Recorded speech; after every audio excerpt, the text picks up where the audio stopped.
Selling Easter baskets.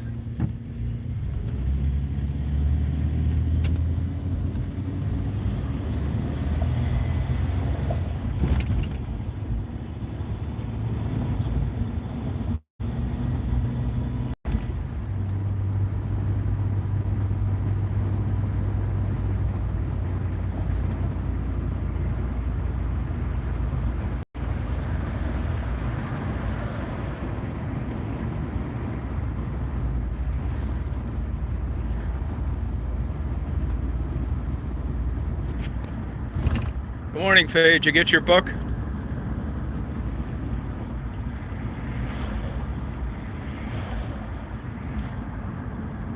Hey, Alethea. How you doing? It's a nice day here today. You still freeze your ass off, though, standing outside. Windy. Still cold. It's supposed to get to 60 later. I'm partying.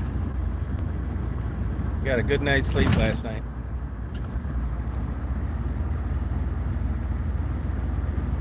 Hey, Amy. How you doing?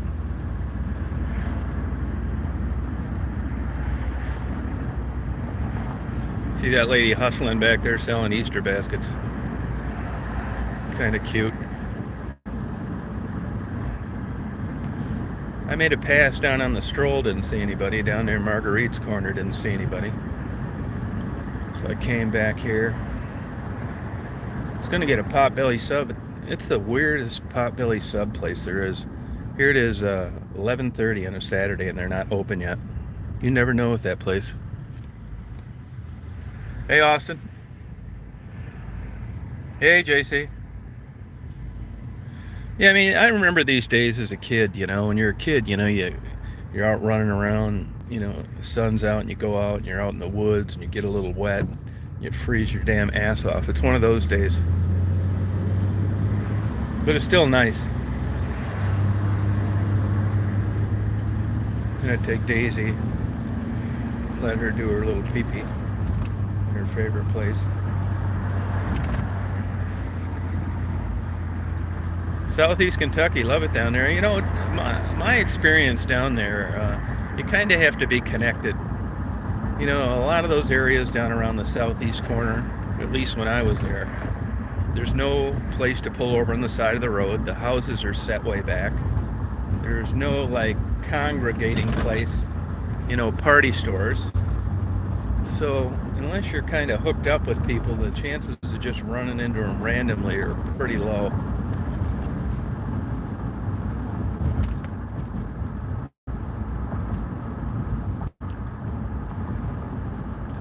I might run into Air-Cooled out here. He's seen me before at this gas station, keeping tabs on me.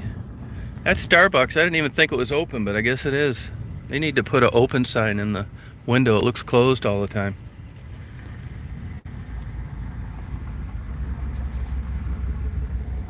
Hey, Lila. How are you? No, Ponchos is never reopened. Kind of weird. I don't get that. They never. Now, there's a Ponchos 2 right down the street, but it's still a hell of a walk. I mean, basically, Gerald, Maddie, Marguerite, it's the Shell gas station or nothing.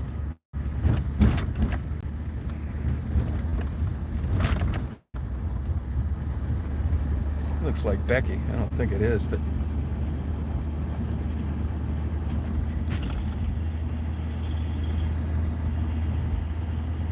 Oh, same to you, Penny.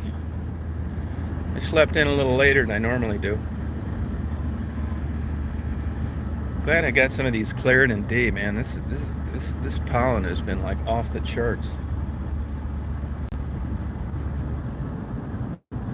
Plus, the air conditioning doesn't work in this, so the windows are always open, and you know how many miles I cover.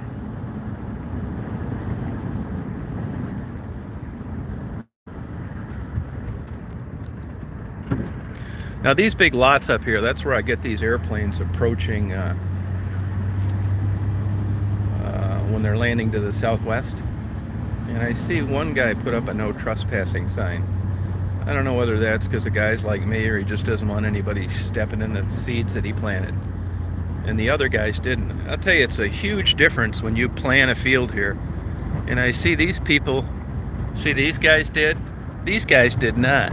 It's been tilled, but it hasn't planted, so maybe they are going to plant it because it saves you crazy tax money. That's a Berkshire Hathaway piece right here. Warren Buffett.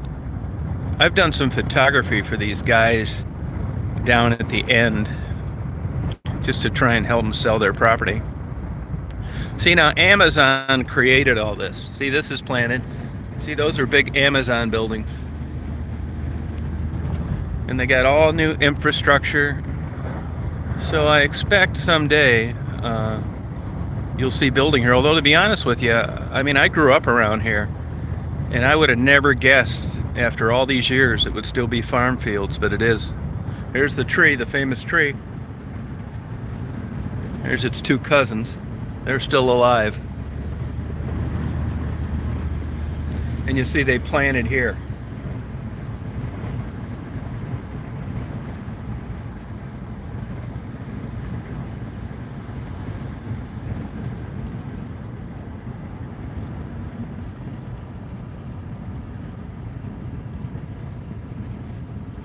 I'm west of Detroit, Romulus.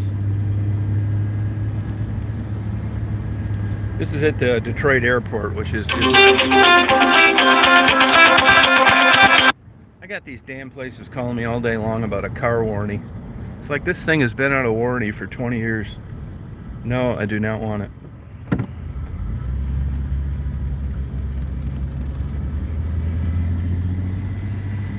Getting ready to turn 410,000 miles.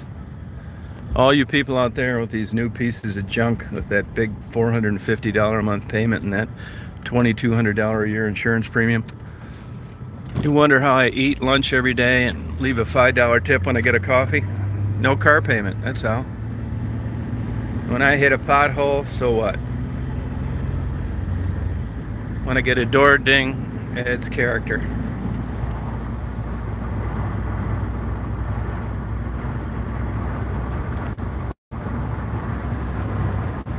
Oh, happy Saturday to you too. Happy Easter to everybody, all you Christians out there. It's a big day for you coming up tomorrow. It's what the whole thing is hinged on. So don't blow it off just watching your favorite TV show. You gotta sit down and brush up on Easter and what it means to be a Christian.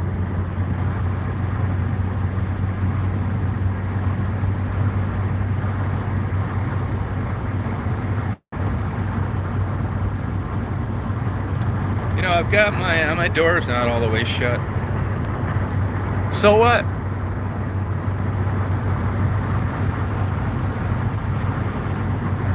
I'm hoping to get, I'm seriously, I'm going to go for,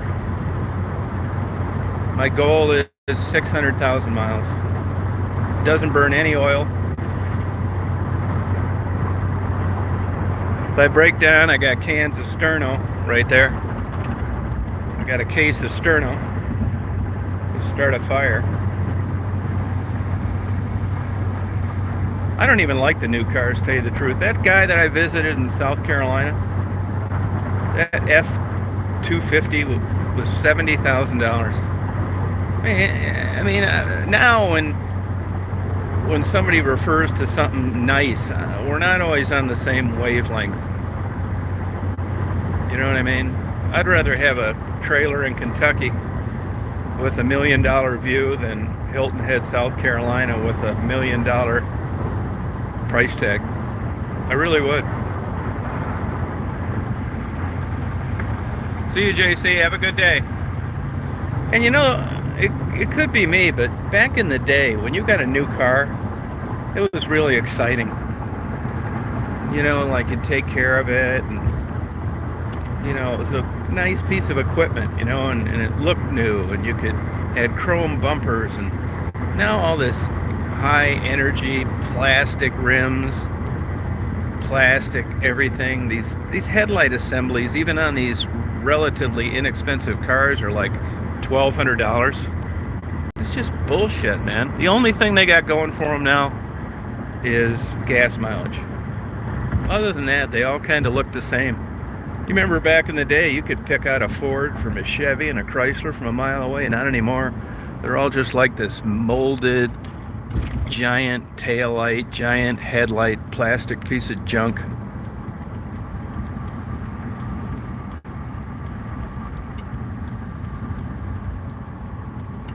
I mean, they're probably better in an accident too, but I mean, you know, what do you, I want a car that's based on when you're not in an accident, not when you are, because I haven't gotten many.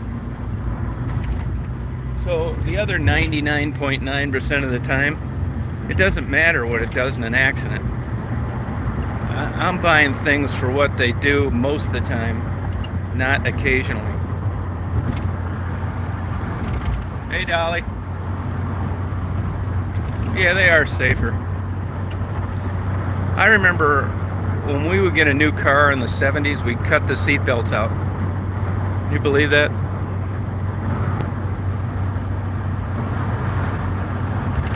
Yep, all like running shoes. Yeah, that's exactly it. And they're all so small. I mean, this van is small too. You know, if you want a van that you're really going to make use of, that you can sleep in and stuff, I've tried that over the years. Honestly, I don't like it. I mean, if you've never tried it before, you think, oh, I'll just get a van. I'll save on that $90 a night hotel room. You know, if you're a college kid and you're screwing a new girlfriend, well, that's worth every damn dime. You can sleep upside down when you're 19. But when you get older, this sleeping in a vehicle is not the same. It's like sleeping in a recliner. Yeah, you can fall asleep while you're watching TV, but it's not like being in a bed. And at this age, I need to line up as many cards as I can. If I don't get a good night's sleep in, I'm not worth a shit the whole day. My eyes are open, but I'm doing the bare minimum. Avoiding traffic, not stopping at the bookstore, skipping interviews, going through the drive-through fast food.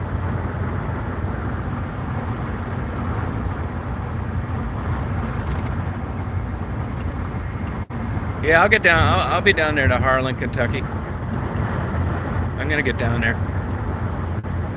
Send me an email so I can have your contact information when I get down there, because you're out in the middle. I was really screwed down there in southeast Kentucky. But you never know until you get to a place what it's going to be like. But I realized pretty early. Look at that 777 taking off. See him in the air?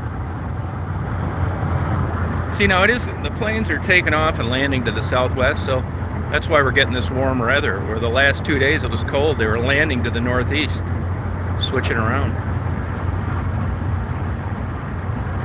Yeah, I mean, but even this Astro van, if you look on YouTube, there's some guys that have some pretty interesting, let me shut this door. Some pretty interesting conversions, but it's really not big enough to sleep in and have anything else. I mean, I got the middle seat out. So if you're going to sleep in a van, you'd need the regular size one, and then you're into the gas guzzler. You're into these 6s and 8-cylinder.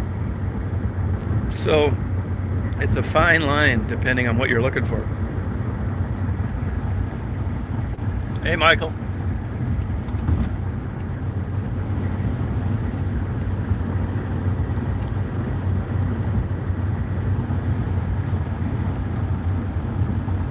Hi, Shirley.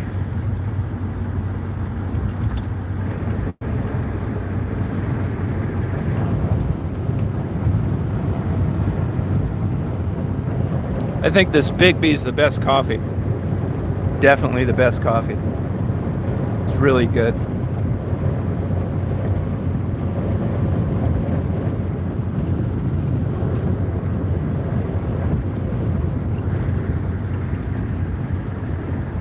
She's doing fine. Now Daisy will figure out as I get off the expressway here that we're at her park. Let her go out and run around. Look at that guy, didn't have a spare.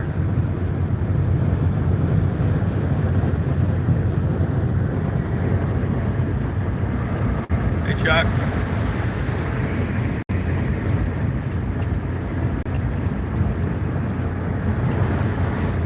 See these cameras? If you go to any state in the country, you'll see they're always on an extra high pole. Looks like a 75-footer.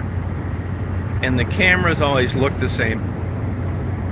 I know prosecutors that have subpoenaed the records to try to get video on those cameras, and they told them to pound sand, not send them anything. My guess is it's all linked to Homeland Security, which, you know, I'm fine with. But it's the same camera on the same pole everywhere.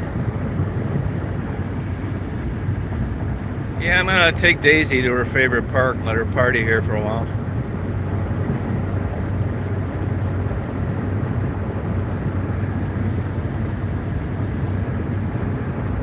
I took a stroll down through Marguerite's and Becky. There's nobody out.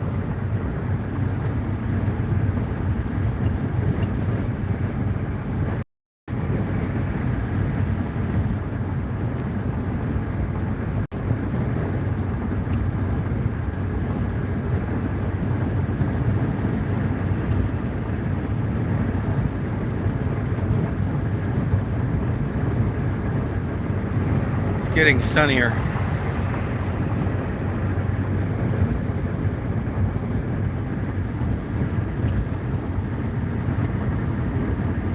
Hey, brown sugar. Yeah, Dunkin' Donuts coffee is good. Yeah, I like it. I like it. Supposedly, we're getting one in West Branch, the new gas station that's opening.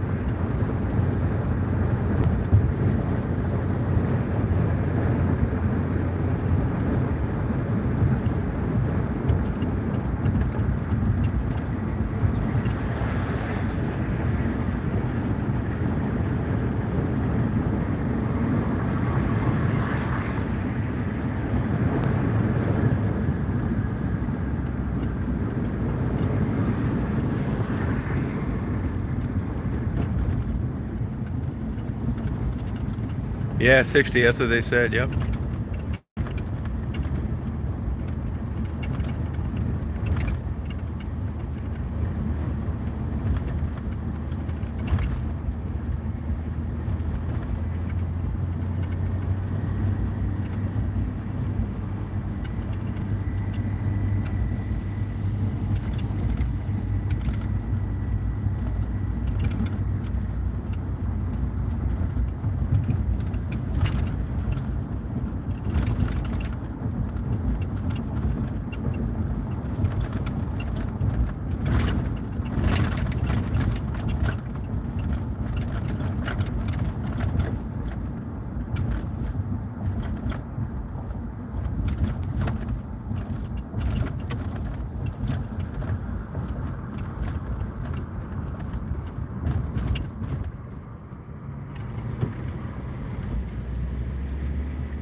Thanks, Jay Watson.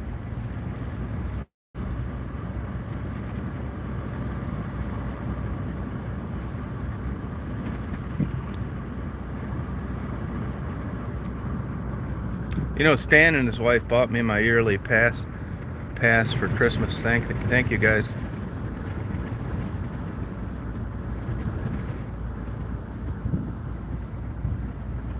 I get good use out of it. This is rare. Daisy isn't up looking around.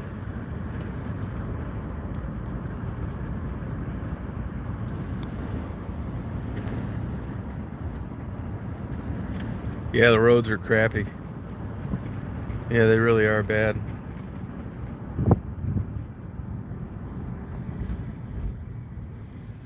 How you doing? Hello. You have a good day.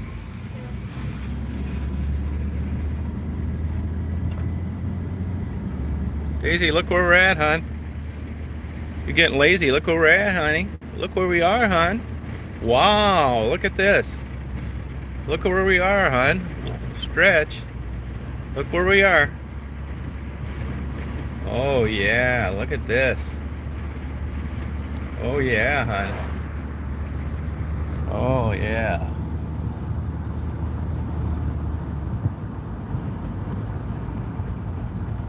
Oh, thank you, yeah, man. Oh, thank you. You didn't need to do that. I appreciate it. How's your channel doing?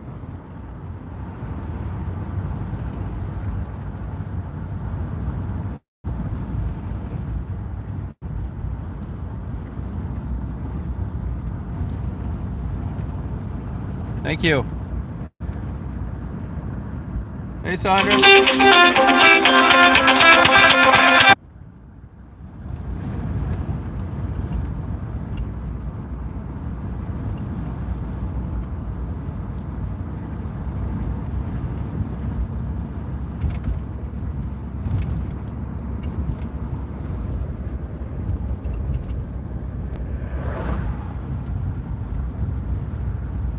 Yeah, she's a smart dog. Usually, it's a long time since she's just slept while we got off at the exit. I think she figures it out by the sharp turn off the expressway. We're gonna go walk you bye-bye though.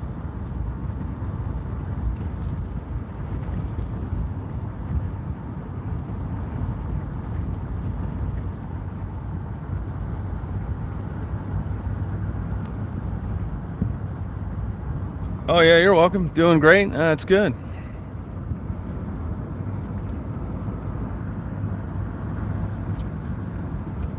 You got to get lucky. Once you get a video picked up, or you catch something on a live, if you're driving around, and you get canned into that algorithm, fast track, you're home free.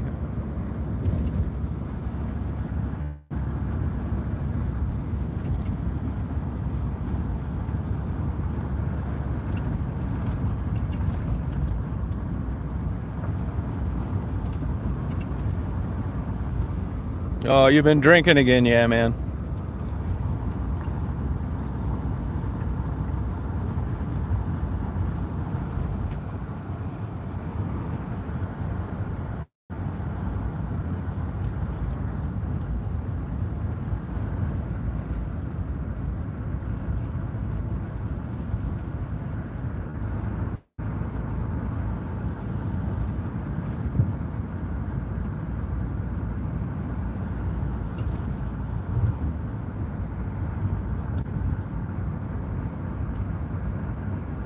Hey, Daniel.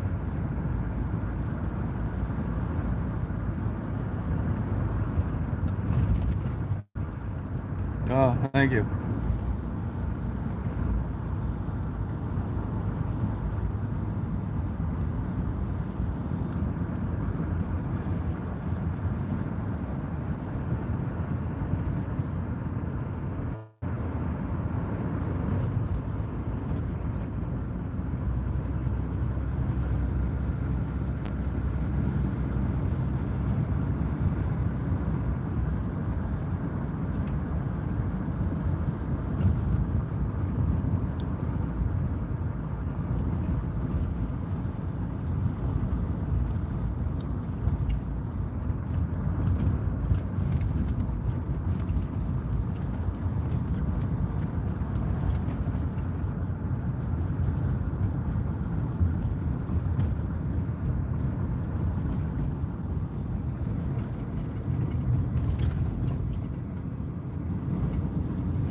Yeah, man, you ever come out to these parks? They're not far from you. Great.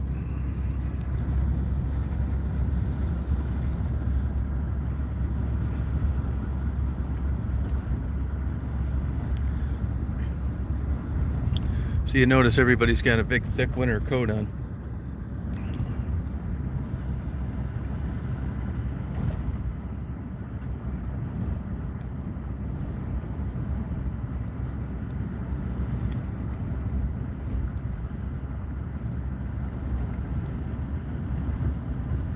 Hey, Dan, same to you. Oh, Tennessee. No kidding, Delray. You were there with the good old days. Hungarian? Well, I'm out at this park. Let her run around. You know, I told you I bought that good recorder, and I've been wanting to get about an hour of spring peepers, but it's either been too cold or too windy.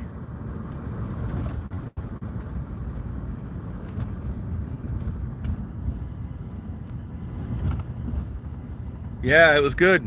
It was good yesterday, yep. Love Captain Nemo's.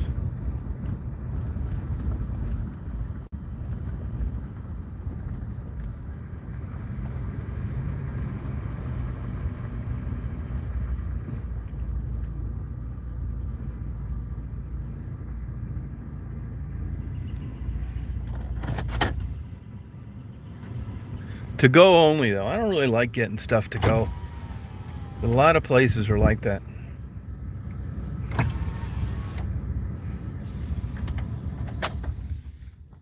You want to go walkie bye-bye, pee-pee? You want to do pee-pee, honey? Oh, Polish, okay. Yeah, you have some neat experiences. You have any old photographs from back in the day? That was a happening place then.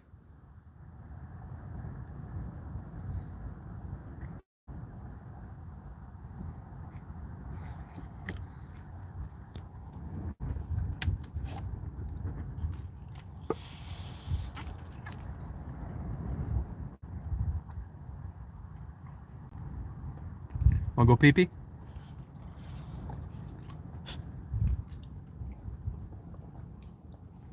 You want to do a pee-pee? Daisy's not a big fan of the wind.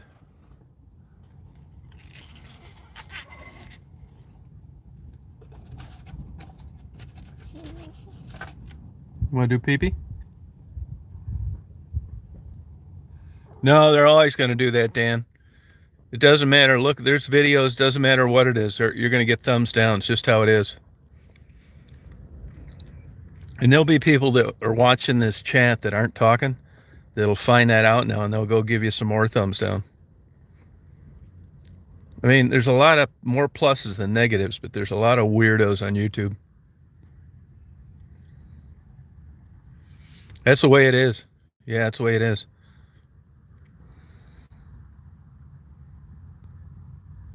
It was yesterday. Today I'm over here now, here in Township, east of Elbel. Yeah, don't let it get to you, because I mean, I've read articles, I don't know if it's true or not, that, controversy and active debates breed more, that's how talk shows are set up.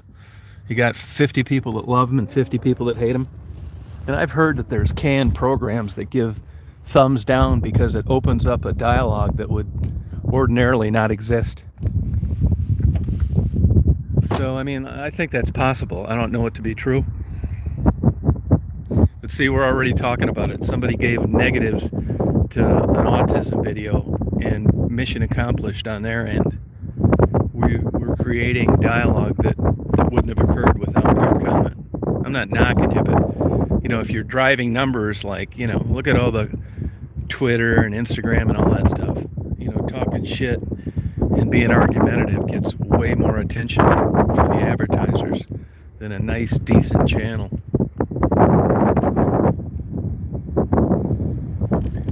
Party, huh, hon? You want to party? You want to party, honey?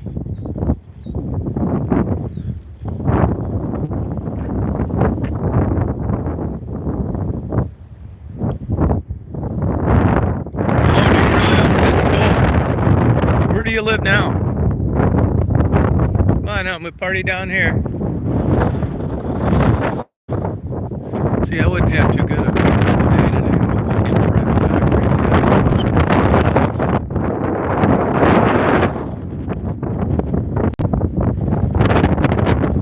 Yeah, a guy made a comment on a live last night that Becky walked in front of his vehicle. She was crossing McGraw yesterday, so she's out there.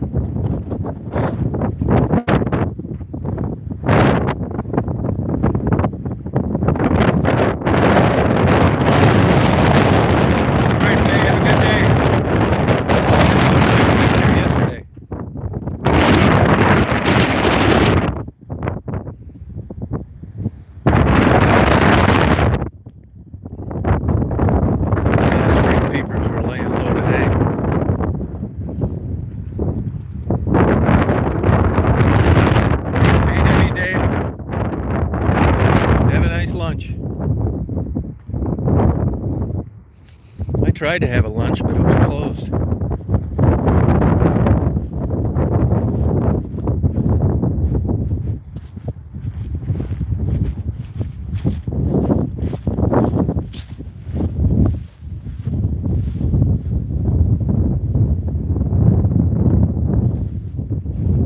I'm at Willow Park.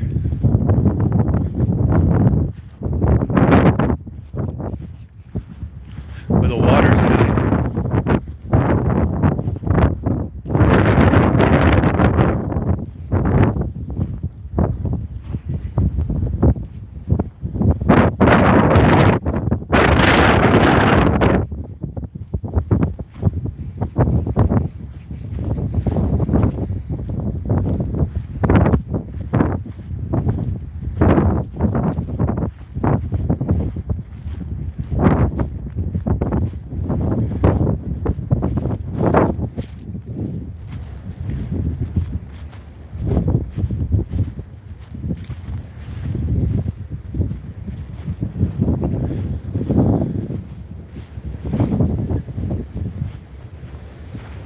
There goes two mallards.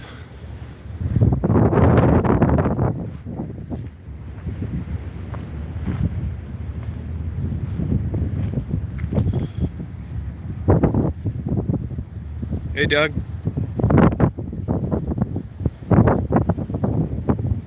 Good, chicken butt. Jenny, can you hear me now?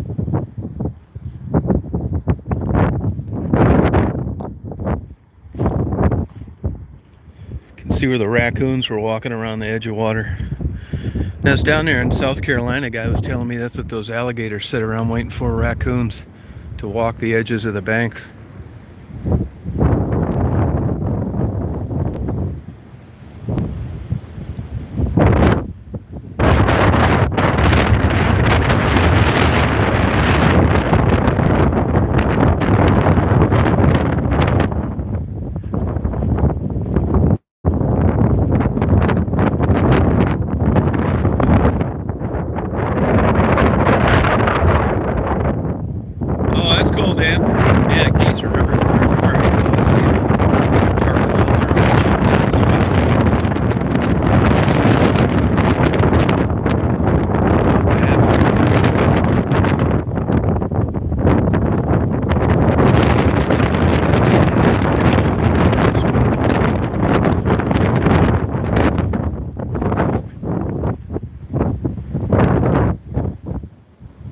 Hey, Gerald.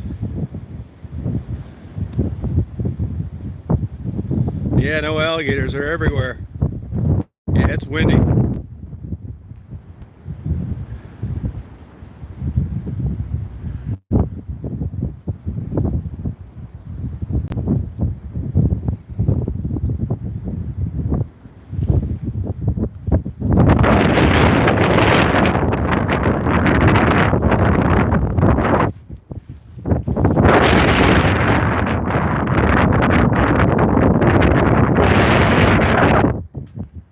I wish, you know, I've been coming out here since before it was a park, actually. I wish I would have known I'd be alive all these years and I would have kept track of the growth of these trees.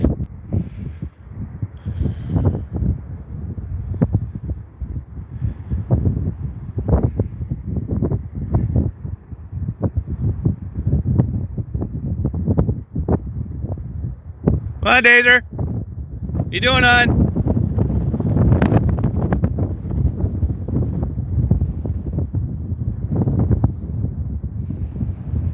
Yeah, go on Dan's video and give it thumbs up. You know, I don't know this for sure, but supposedly thumbs down count is the same as thumbs up for channel attention, which makes sense.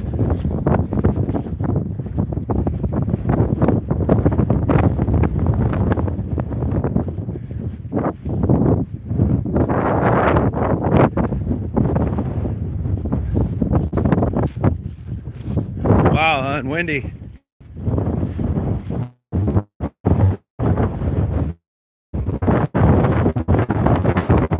Windy, huh? Daisy hates this wind.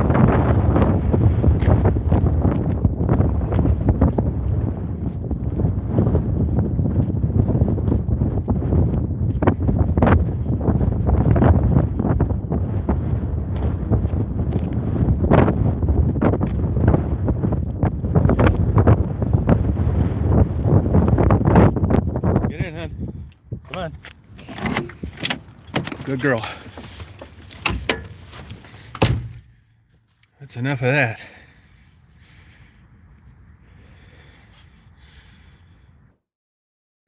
Yeah, it's still low odds though, Susan. Tell them to get that good bear spray. There's a big orange can one. It's about 40 bucks on eBay. Yeah, it is cold. Yeah. Yep. Yeah, Daisy hates the wind.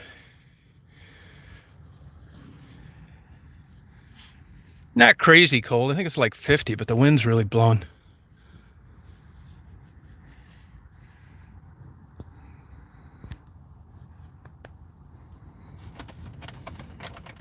Got Daisy's favorite treats with her.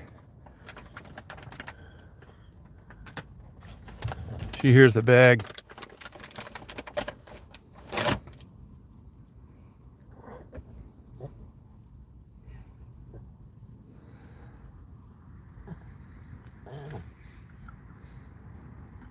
Nah, I never really have a plan. I think I'm gonna go down to Toledo.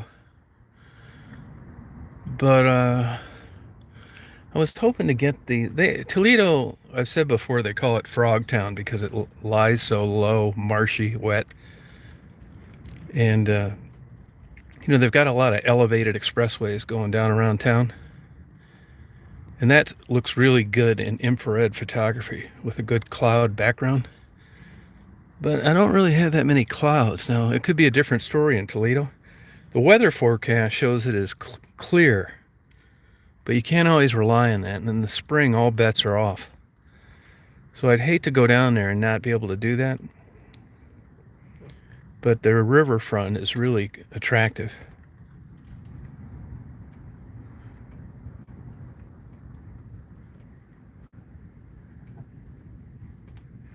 Oh, Lindy, you already getting that crazy humidity down there, huh?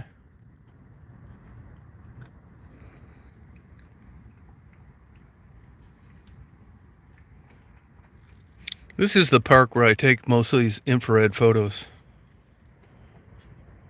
It's really cool with this infrared because, you look for certain conditions when you're shooting color. And it's funny, if they're not around infrared, it's perfect. What's good for one is not good for the other. Oh, okay, Linda.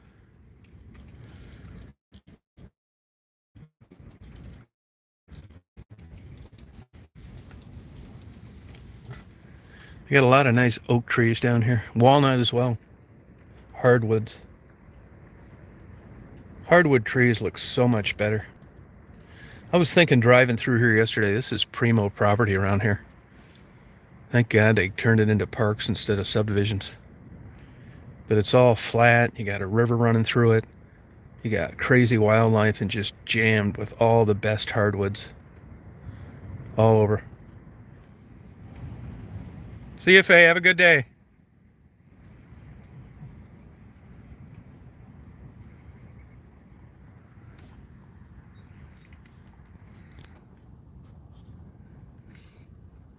I guess I missed all the ice in Michigan. I'll catch it next year. Oh, good, Dan.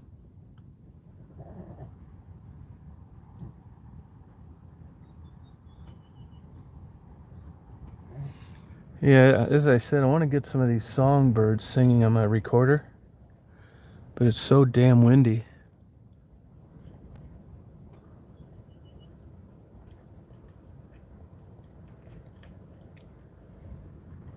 I bought a book yesterday on songwriting. Not that I'm really interested in writing a song, I'm not. But they did bios on about 40 famous songwriters, and I'm always curious how they come up with these songs, and they interview them all and talk about their inspiration and what they did in life before they wrote songs, and it's really an interesting book. Hey, Edna. Good day.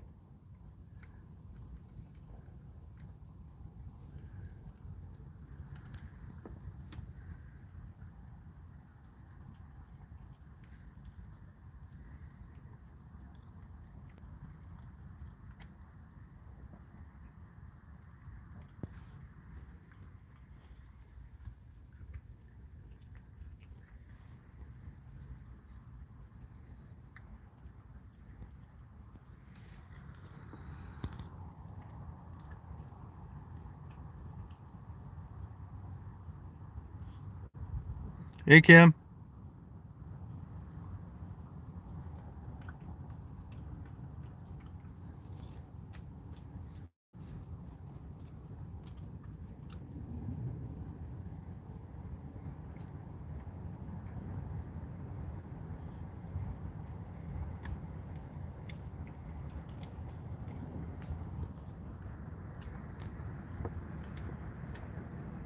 It's for this park, actually. Those are all stickers for this park.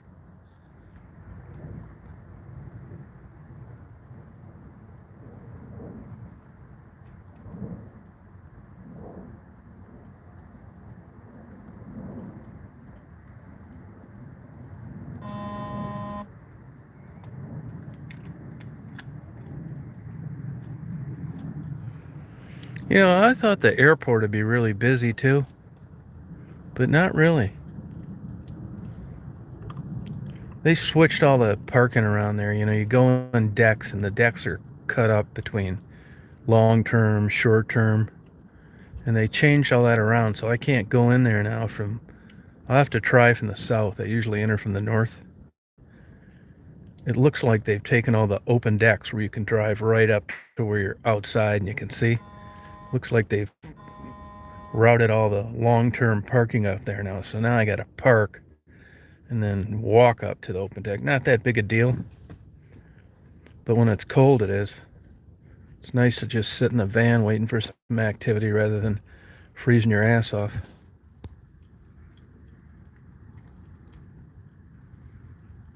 Yeah, I mean, it's crazy, and it's funny because of I just briefly went through some of the bios, and it's like anything, man. I mean, some people had big problems with depression, and they considered that their inspiration. Other people didn't. Some came from privileged backgrounds. Some had been homeless. Some had not. Some had other hobbies that they spent more time on. Some of these people came up with like hit songs in like 3 minutes.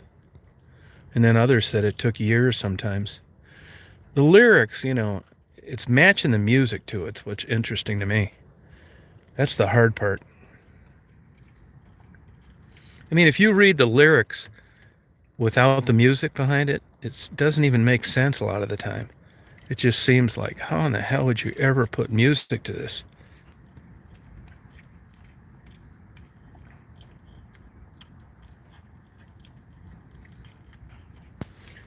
Daisy's making some music, eating a rawhide.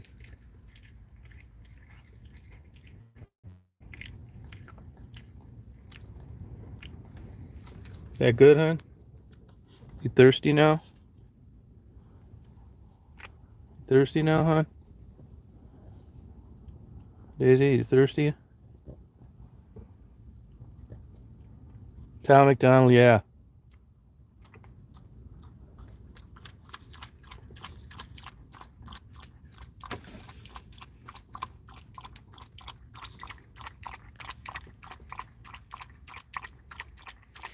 No, I tried getting a hold of her a couple of times. Kimmy Sunshine, yeah, no. I talked to her that one time when she was coming, getting better, and then got worse again. Had a friend taking care of her, never heard from her again. I emailed her. She's not dead because I've checked the death index. And she's still living out there, but no, I never heard a word from her. It's so weird.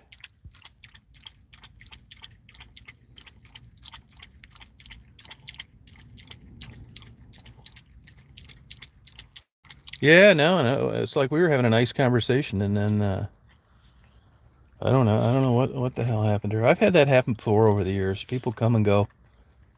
You know, the same people on the chat now will be much different a year from now. It's just the way it works. You like that Dazer music?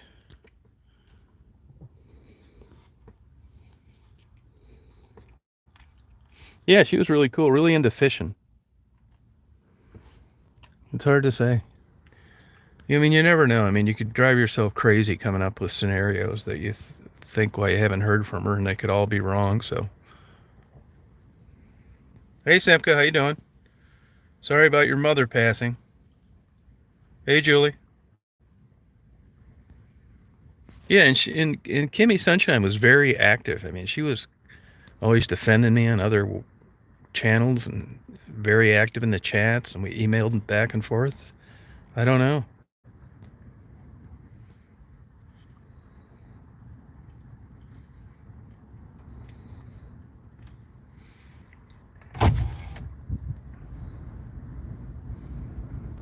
Hey, Superwoman, happy Easter. It's a big, huge day for you tomorrow as a Christian. Yeah, she was really likable, yeah. Tassie. Yeah, Tassie's doing fine. I haven't talked to her while I'm down here, but I plan on it. I'm gonna take Tassie out to lunch or something.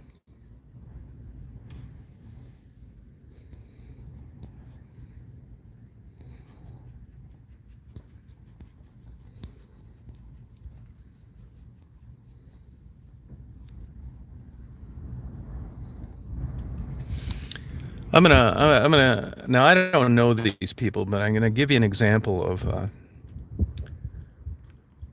what the kind of wealth people have sometimes, and it doesn't even budge the needle. You know, I got a buddy of mine that I spent some time with down in South Carolina, and he's got a lot of money, uh, and he's a great guy, super generous, helps the needy. He puts a lot of it to good use. But anyway, I met him through a huge paper collection I sold of Civil War letters, Abraham Lincoln photos, that kind of thing.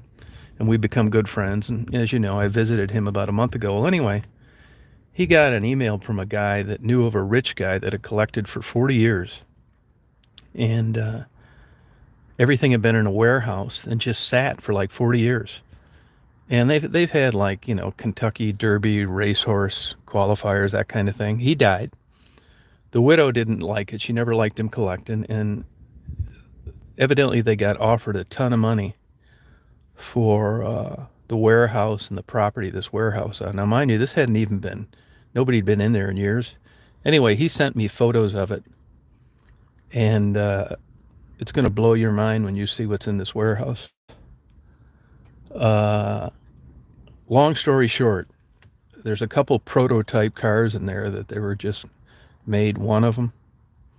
There's two of those, and then there's airplanes and these custom-made train sets that were done, hand done in Germany. Anyway, bottom line is, a lot of times if you're in antiques, and you know, sometimes you can just see, no matter what condition is in it, sometimes you just lowball them, and you know that you're going to win just based on what you've seen. And when I upload these photos, it's going to blow your mind, which is what was in this place, considering it just sat around and nobody cared. Anyway, bottom line is, my guy offered $4 million for everything. And they said no, that they'd already been offered 10, and that they're only going to piece things out individually. So here's a place someplace with all these exotic cars, exotic planes, this crazy cool shit. You know, like a world speed record of one of those cars that are out on the salt flats, dust all over it, Twinkies wrapper on the top. Just a huge giant building jammed with the coolest shit you've ever seen in your life. And you think that you're going to get it, and you offer them $4 million cash, and they tell you no, they've already turned down 10. And finally, what occurred to them, it was just they weren't going to get what they wanted out of it in one fell swoop. So they're just going to let people buy stuff individually. But anyway, I'm going down there to meet this guy. He wants me to look at some things for him. And it'll be a hell of an interesting video. But I'll upload the photos later in a little video. I've never seen anything like this. The first thing I thought, if I didn't know the player involved in this, I would think it's bullshit, that it's one of these fake storage unit type shows, where, because you wouldn't think that anybody could have that kind of money and let that stuff get in that kind of condition. But there are people out there, and this is a perfect example, with so much damn money that you can drop, whatever, 15 million on being a compulsive collector. You can buy 1 or 2 prototypes, have it delivered to your warehouse, park it, and never touch it for 40 years. I mean, there's like Bonnie and Clyde cars, all sorts of shit.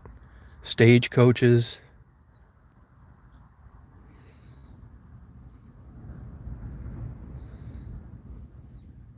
Yeah, I mean, it's a mind blowing. There's dust all over the windshield, Rolls Royce cars.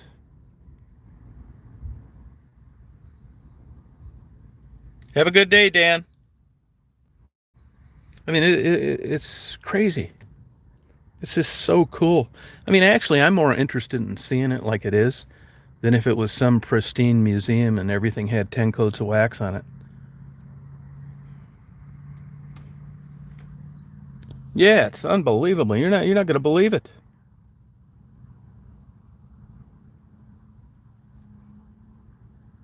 Bye, Penny. Hi, Rita.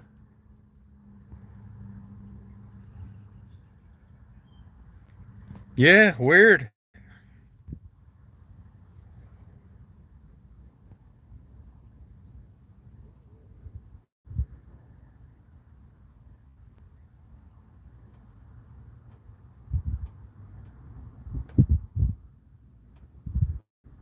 Oh, okay, Penny. Yeah, I totally quit collecting stuff. I mean, to me, I mean, I think it's a mental illness. I've spent crazy amount of times on collecting things. Vintage photography, rare books, manuscripts. I had a collection of Longfellow letters. I've got one collection left, and it was General Garfield's Sunday school teacher. I've got all his Civil War diaries. That's it. I sold everything. I was really into antique marbles, and I'm so glad. I haven't been in an antique store in 5 years. I'm not doing it. And if it wasn't for a friend to look at some things, I wouldn't do it. But we'll get together, have a nice dinner.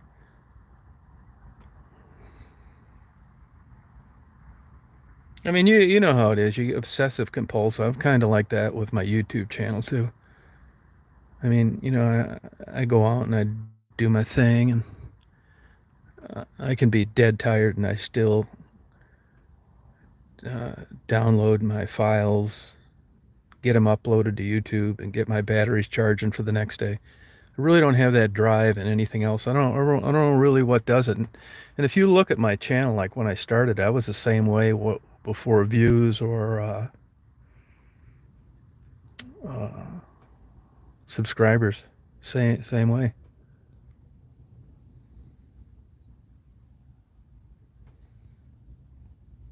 Yeah, you'd think an auction would be the way to go, but for some reason, I think this is what I think they're going to do, and I'm guessing. You have guys like my buddy come in with a ton of money, and you pick out what they want, the big heavy duty stuff, and then you auction off the rest. Because here's what happens: if you're looking, let's just throw out a number. Let's say there's $10 million worth of stuff.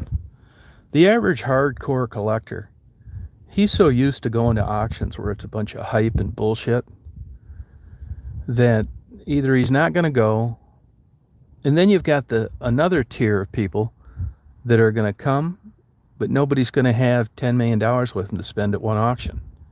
So you see what I mean? The likelihood of one person with crazy money to pay top buck for everything showing up is pretty low.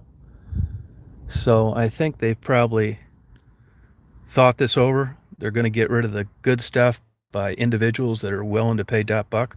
I mean, obviously, when you sell it all, it's at a much slower rate, and they don't need to. So all it takes is two guys that want something with a lot of money, and you're home free. Hey, M&J. Hey, Melody. Well, I collected for a long time, Let me give you an example. He says that the guy's walking through, the guy that he's turned him onto this thing, and there's an old, like, chest of drawers, like something that you'd get if you bought an estate. You go in there and you buy 3 Model A's, and there happens to be a dining room and bedroom full of furniture, and that comes with it. And you pull open this chest of drawers, this little, like a kid-sized chest of drawers, and there's 50 gold coins in it, that kind of thing. And there are people, I mean, I was like one on a very small scale. When you're a obsessive, compulsive, crazy collector, in your mind, at least in mine, I was always thinking that I was a good guy and I was going to make these documents available to the public. I was preserving them. And that's what kind of justifies your never ending purchases. You're buying one thing after another, and it's not like you're buying Hummels or Swarovski crystal. You know that these are historically relevant, and you justify it by saying, well, I'm not buying junk, I'm not buying widgets, I'm not buying old GI Joes. I'm buying something that is influential culturally, and when I get done with it, somebody else is going to get it, and it's going to go on. But at the very least, I'm taking good care of this. I'm not being a dick about it, and I'm giving anybody a copy of it that wants one. And then you start thinking about, well, I'm going to donate some of this stuff to like places I want to go. Let me tell you this. I've crossed paths with museums over the years, and it's not what you're thinking. I would say overall, my experience with museums and donating is not good. They lie. They'll take something from you, and they know the day they get it, they have no intentions of displaying it. They're going to, if you look at the fine print when you donate something, that basically gives them the green light to do whatever they want with it. And 99% of that time, that translates into selling it. Google lawsuits against museums in Chicago. When I was living there, there was a family that took these original Aborigines documents that settlers had got when they went into these areas where the white man haven't traveled before, and they had just a killer collection of this stuff. And they donated it to the Chicago Institute of Arts, and about 20 years later, they decided they wanted to go in a different way, and that wasn't conducive to what they were trying to display to the public, so they put them up for auction. And these rich people said, that's bullshit. We would have never given them to you if you were planning on doing that. And they said, well, evidently you didn't read the fine print. And sure enough, you read the fine print, you take it to your lawyer, and your lawyer says, you're fucked. You signed off on this, and that's the way it goes. I actually turned in a curator out in Deadwood, South Dakota, and got him arrested for selling stuff on the side. There's been 2 instances I know of where people have worked for the Library of Congress and the Smithsonian have got caught selling things on the side. It's not all like what you think it is, that everything's going to be given to a public venue and that till the day the world ends, people are going to get to view it. Most of it is never seen. If you look at the Detroit Historical Society, when I'm over there and I go to that not Levelgood Park, but Bellinger Park in River Rouge, that whole long brick building as I drive along the fence is just jammed with all sorts of cool historical stuff that people have donated to the place, thinking that it was going to be displayed, and it's not. They don't have room for it. When you consider everything that's stored and everything that's put on display, I hate to throw out a number there because I really don't know, but it's very low. So my point is, donating things to museums isn't really always what you think it's going to be.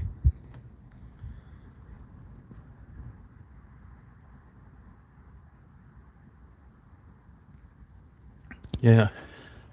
And what's really common is you get a lot of people that just don't understand what value is in historical ephemera. They think because Uncle Joe worked on a steam engine 100 years ago that this 8x10 is worth $1 million, and it's not. I've said all along, I'd rather deal with people that know what they have than people that don't, because people that don't know what they have, everything is worth $1 million. Yeah, and it's you get nowhere. I mean, you go. I collected, like I said, antique marbles, handmade, German handmade mainly, and machine made as well.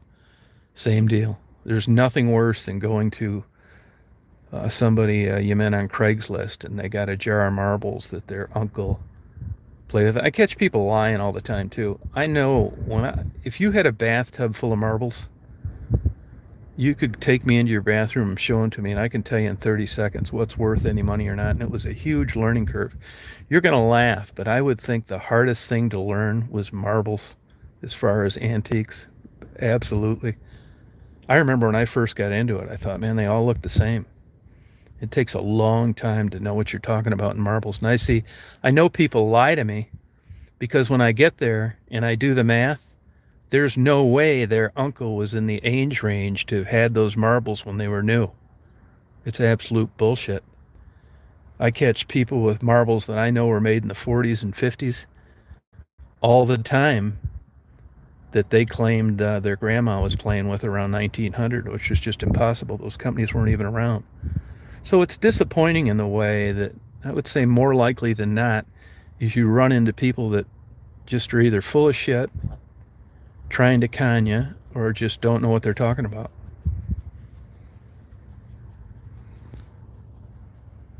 Yeah.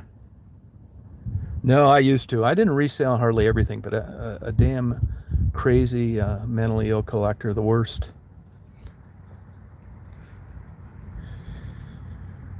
I'm not collecting anything now, except free nights at the Red Roof Inn.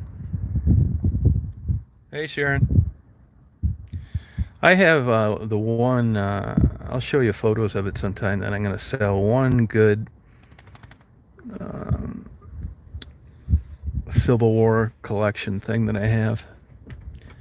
And I've got one documented Daniel Boone relative delivery slip. If you look on my eBay, you can see it. It's up there now.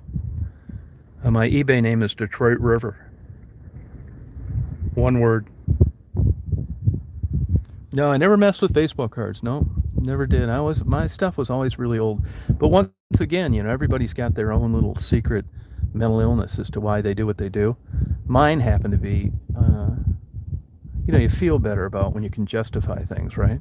Mine happened to be procuring culturally relevant historical documents. That's what I kind of rested my purchase decisions on, paying it rather than paying an income tax. I would pay my income tax late, or I'd pay a fine so I could buy some expensive historical documents.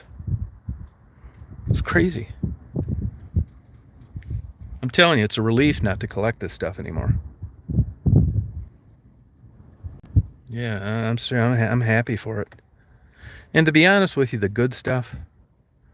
You're going to see these shows on TV where they find a Rembrandt in a damn trash bin behind a 7-Eleven. Most of the time, it's bullshit. You're not going to find anything worth a shit at a yard sale. I'm not saying it never happens, but I'm not the kind of yard sale guy. Like I said, I'd rather deal with people that know what they have than people that don't. And I'm just not a kind of guy to go to the world's longest yard sale and walk from Kentucky all the way down to Alabama looking for Abraham Lincoln's first wristwatch. It's just not me. I don't want to have to sort through 10 million Hot Wheels with the wheels busted off and pop spilled all over them, chasing this fantasy. I'd rather go to a legitimate auction or someone I knew was older. A lot of old. You'll find a lot of stuff comes back on the market. Guys like me. I'm not quite there yet. I got out of it a little prematurely. But the old clock's ticking. You're not going to live forever. And damn well if you don't get rid of it now, your wife's going to sell it at a yard sale and get ripped off left and right. So you start dumping your stuff when you can see the old Grim Reaper looking down the barrel. Because in the back of your mind, you don't want to see your heirs to get 10 cents on the dollar because they don't have the faintest idea of what they're doing.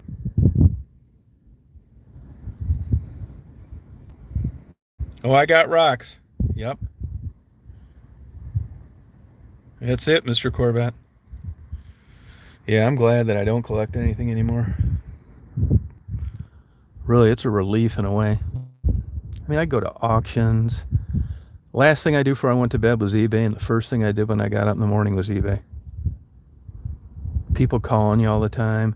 99% of the time, when someone calls me and says, hey, I got this great shit, I try and pin them down on the phone. Now, I will do it for a buddy of mine, like this guy I know that lives in South Carolina. But when people call me now, I said, I'm just not into it anymore. I can give you the names of some people. but I try and get out of them on the phone. You know,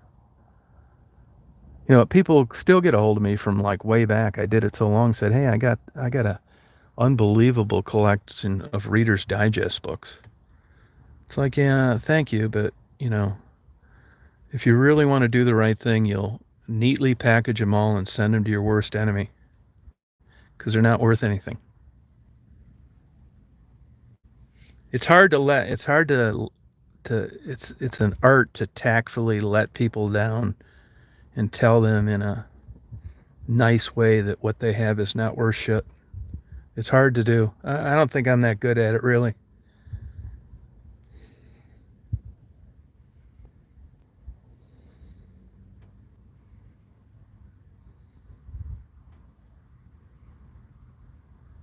Have a good holiday, Linda.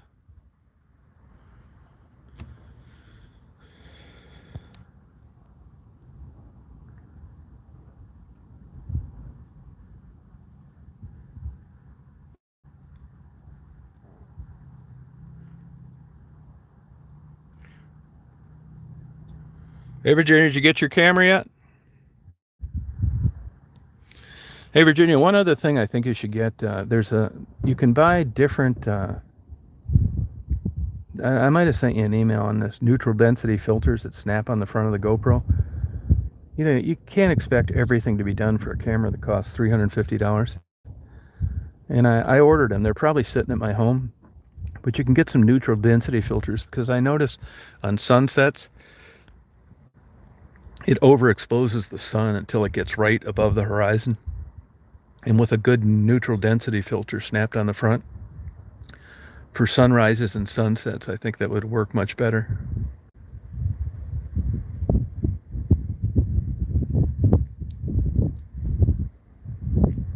Oh, good for you. Do a time lapse tonight. Do a time lapse on the sunset. The time lapse photo sucks. I don't like the time lapse photo. It doesn't make sense to do it photos. I mean, that's an old way of doing a time lapse when you can do video. Do the 5-set setting for unlimited duration till the battery wears out. That a girl, Simka. I got a big collection of dust.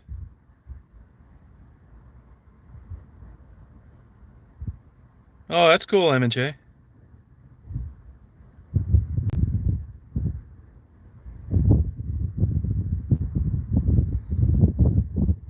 $65. I just turned 65 in January.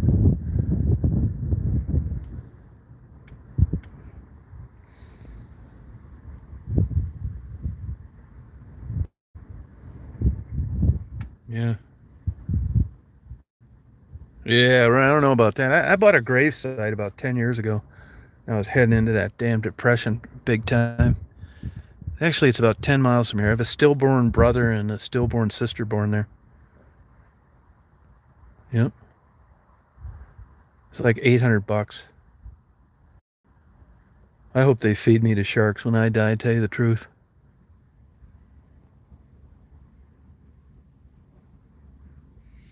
Yeah, and the sunset, skip the time lapse photos. When you do the time lapse in the time lapse setting, do the time lapse video at 5-second increments. Sometimes, your brain, everybody has like a gift at what they're good at and what you're not good at.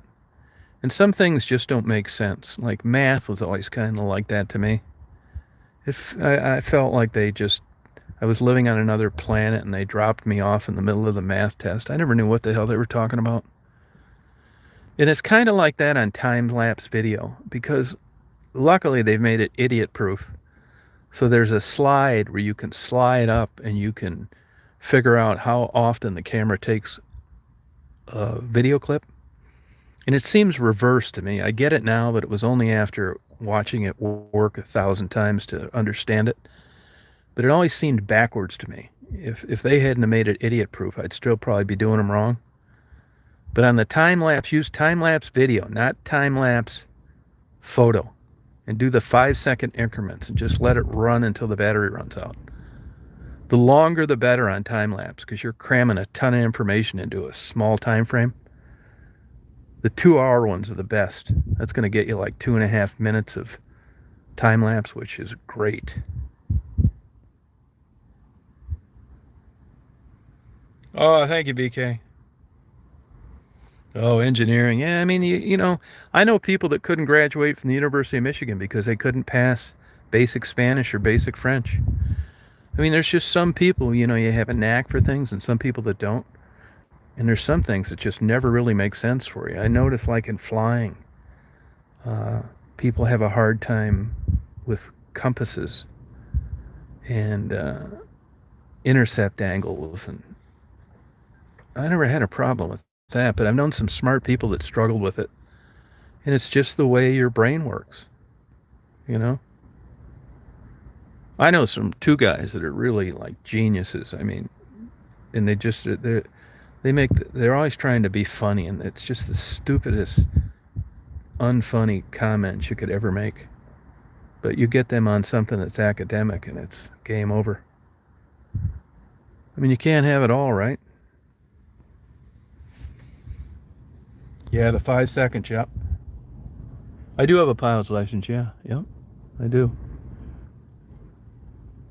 Flying's really changed. General aviation's dead. It's happened before. I mean, I go to these airports. I was in Ann Arbor yesterday. That's a high-income area, so you always get a bunch of rich kids learning to fly. But you go to places, the typical small airport, you could wait out there 2 weeks and never see an airplane land. If it wasn't part of the federal infrastructure, airports would only be in big cities. General aviation, yeah.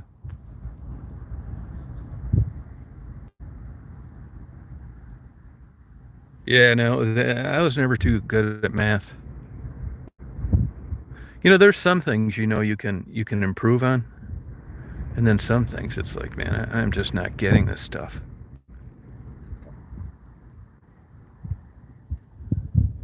Hey, Lisa.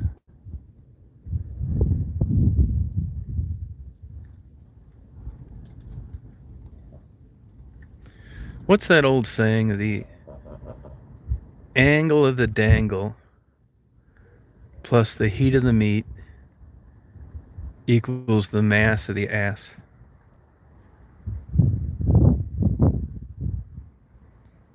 How's that for some formula? Just partying. Hey, Diane.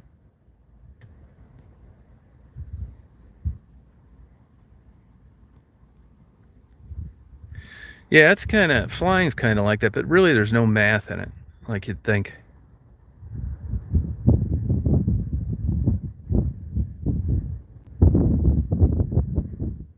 Yeah, do you think that's a words of wisdom, Superwoman?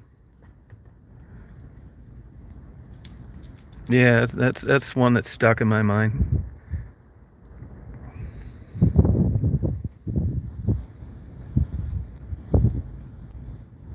You too, Candy. Yep.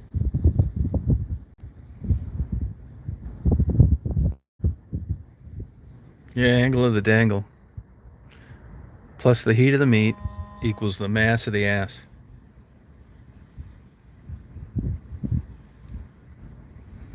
Yeah, I think you should teach that to your children.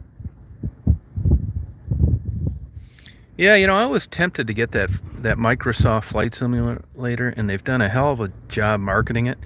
But if you go look at the ratings, and I don't care where you look at them, I mean, everybody gives A+ to the graphics. But man, that damn thing is glitchy. From what I gleaned, is like you spend most of the time trying to unlock your computer after you restarted it for the 10,000th time. And the system requirements are pretty stiff, so I just said screw it.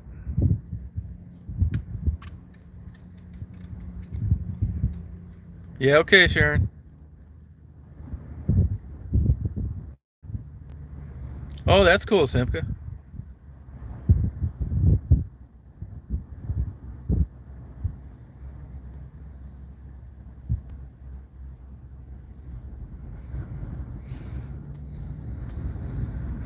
Yeah, war simulators for Lockheed. I knew a guy when I was in Chicago that flew A-10s, and he had about 40 combat hours, which is pretty good. Well, a lot of those guys never see combat, and I asked him, what stayed in his mind the most out of his experiences in combat, and he said that he noticed, and he went to the Air Force Academy, and he said that the big, huge difference is everybody there can land, take off, shoot instrument approaches, do mediocre aerobatics. But when you use an airplane as a weapon effectively, that's a whole nother area of talent.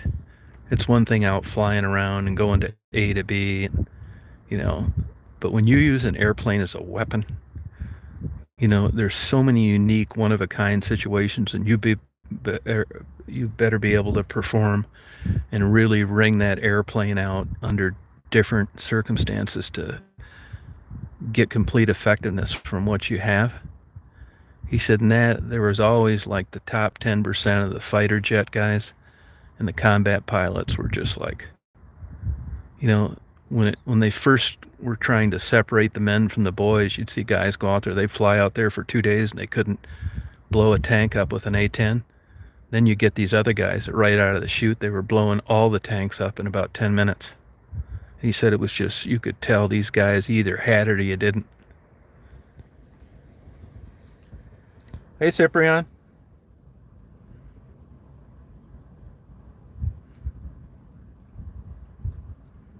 Oh, that's interesting, Simka. Yeah, if you look up, there's plenty of information on that.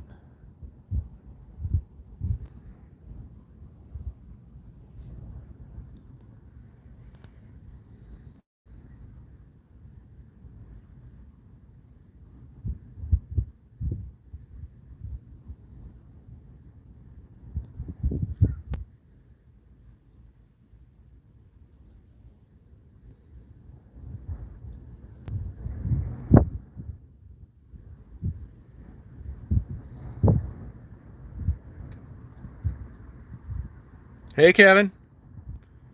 Yeah, this wind's messing up my bird watching, but I'm hoping spring. It's to be expected. It's messing up my audio recordings for my bird singing and my spring peepers. Good for you, air cold.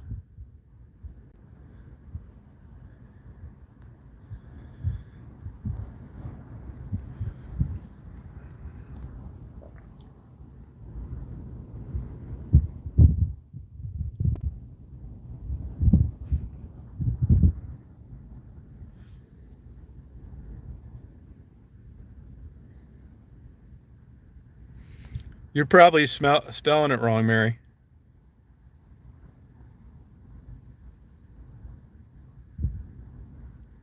Oh, thanks. What's the question, Erico?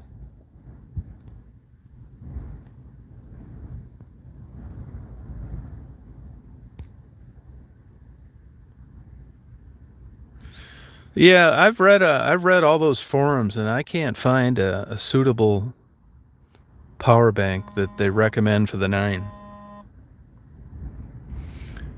Hey, I just got an alert. DMX, the rapper, was just rushed to an emergency hospital for an overdose.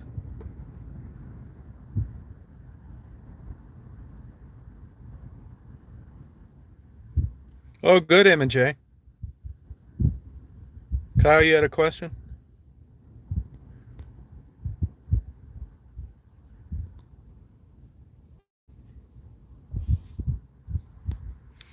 Yeah, I didn't do the media mod because, as I said in the email, for me, it's a pretty wide anyway, and like I take a lot of videos out of this windshield, and I don't really like the look when you can see the rear view mirror and the steering wheel. So I find myself narrowing the view on a lot of my time lapse because I don't know, I just don't like that, seeing that if I can help it. Now, when I did those drives down through the Appalachians, there's exceptions for everything, and I wanted you to see as much as you could on both sides of the road, so I just bit the bullet.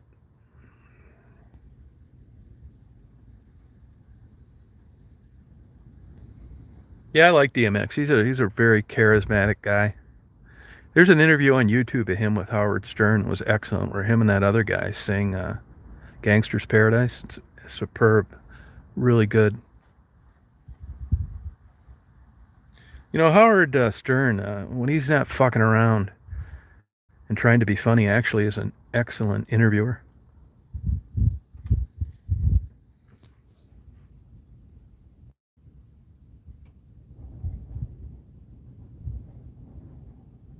Yeah, it's Sharon V. Yep. I think people can't find it because you're spelling it wrong. Yeah, there you go. Yeah, he is.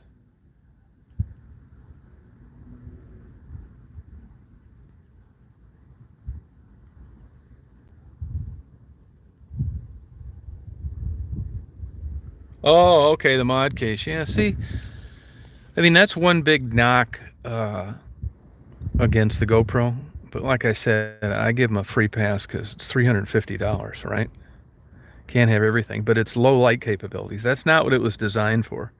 It was designed as an action camera. But lighting is a problem under certain circumstances, but not for the original design. They say that's a wig that he wears, Howard Stern. That's a wig. I believe it too.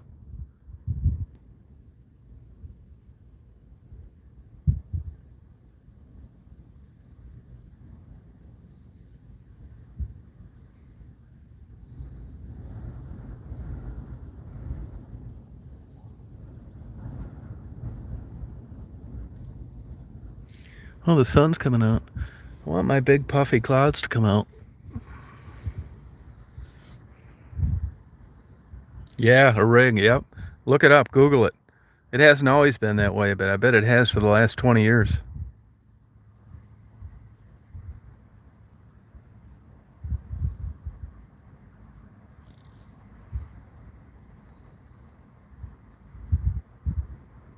I think it is. I don't care one way or the other, but I think it is. Yeah, he's tailing us hell. Yep.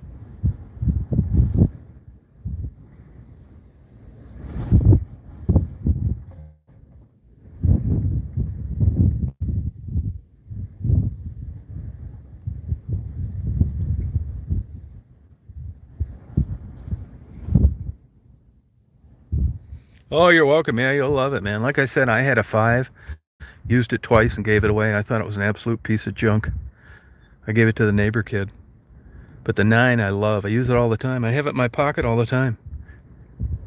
I love, plus, the nice thing about it is, you know, you've got a drone and stuff. You can go set up a sunset or a sunrise time lapse and then go out and do other shit and come back 2 hours later and you got killed 2 birds with 1 stone. It's really cool. I don't know how your personality, but with me, I'm always like wanting to knock stuff out. You know, I get bored pretty easy. And if I'm not doing something else, I mean, waiting for a hour and a half to a 2-hour time lapse just kills me. Seems like eternity. Like constantly watching my watch. Most of the time I can't make it. That's why the better time lapses I do is when I've got a plan B. I'm running Daisy around or I'm fucking around on the computer in my hotel room. Like when I did those traffic time lapses, those are right up my alley. You go out to the expressway, you start it, you set it on the pole, and you go and you do something else for 2 hours. When you come back, there's a big smile on my face. If the red light's not blinking, that means the battery's worn out, and I've got 2 full hours of traffic going by, which is exactly what I was looking for, and I didn't need to wait for it. Hey, Don.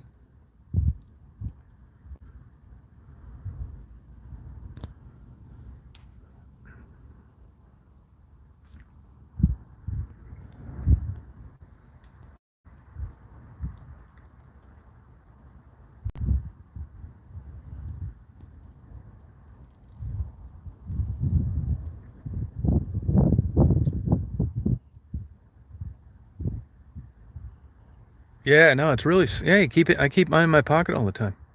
I got it with me all the time.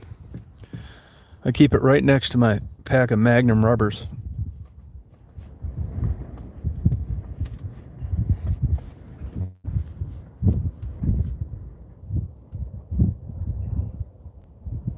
I'll give you one little clue on your GoPro too. This sounds like a no-brainer, but I've had it bite me in the ass a couple of times. I first noticed it on the one of those cat videos I did, feeding those feral cats.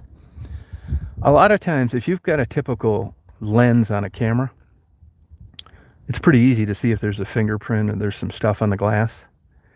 For some reason, it's not that way on the lens of the GoPro. I don't know how to explain it to you. It's just, you can like look at it and you think, oh, that's fine, and there's a fingerprint on it. You got to turn it at this weird angle. So what I've done is, I do every time now. Now I kind of clean the lens before I do anything with it. It's a small camera. Like, I just got it out of my pocket and I probably got a big old fingerprint. Before I, wrecked a couple videos, I thought, how did I not catch that damn fingerprint in there? Well, it's because it's hard to see. So just get in the habit of, like, blowing on it a little bit, and use cloth, don't paper, and make sure that lens is clean. Because if you don't, you're going to get that star kind of filter with any ambient light, mainly like street lights and stuff like that. Even the moon, you'll get that, like, those like spikes. It's kind of cool looking in a way, but it's also kind of distracting when, you're focusing on feral cats eating. I know it sounds stupid, but just try and get in the habit of cleaning it off, because they're hard to see. See, here's mine right here. My GoPro right there. Oh, wow, legend. See you, Samuel. No, I never. I've got lens covers. I had that Nikon converted to infrared, and I've got a nice lens cover that came with it. But to be honest with you, I'm not a big lens cover guy, and I'll tell you why. Because if there was a lot of problems around, I would probably use it more. But first of all, I don't like putting the lens cover on and off that much.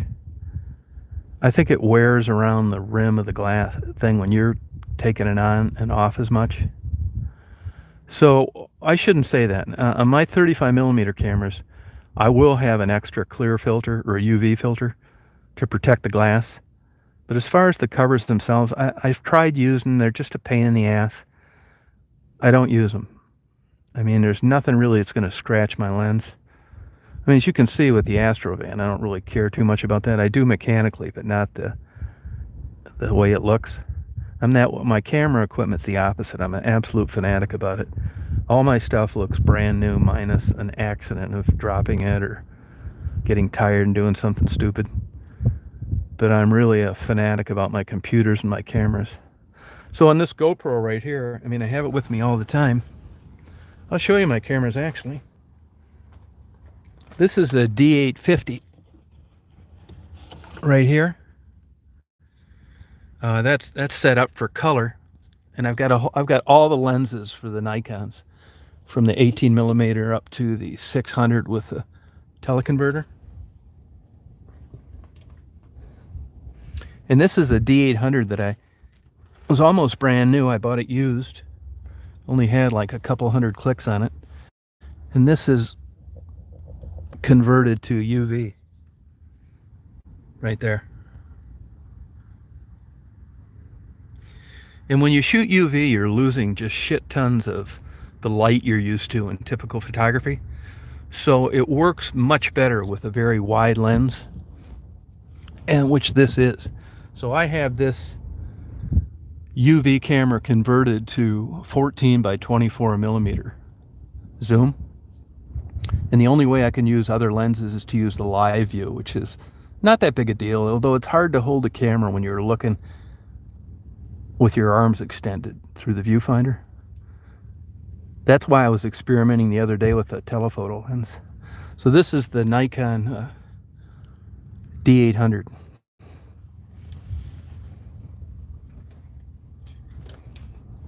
And then I've got all the associated lenses.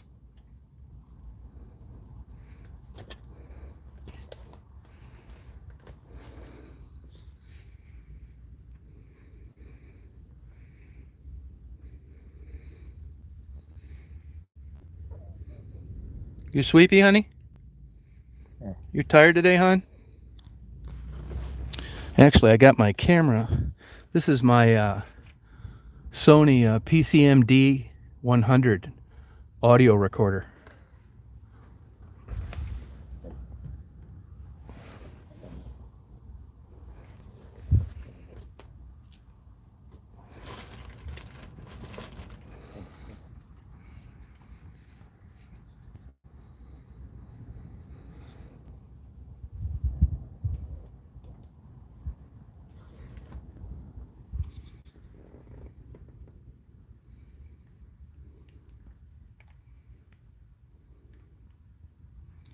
You sleeping, honey? Tired? Sleepy?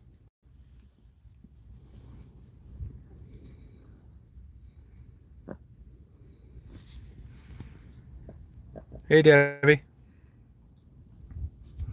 I haven't used this audio recorder as much as I want to. I mean, I did a couple of them, but this wind is getting me right now. This is my pet chinchilla I take with me everywhere. See him? He's sleeping right now. No, actually, it's a dead cat. It's a. You need these when it's windy out.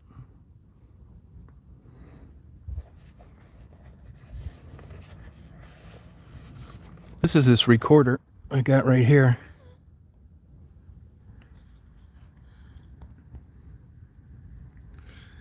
It's excellent.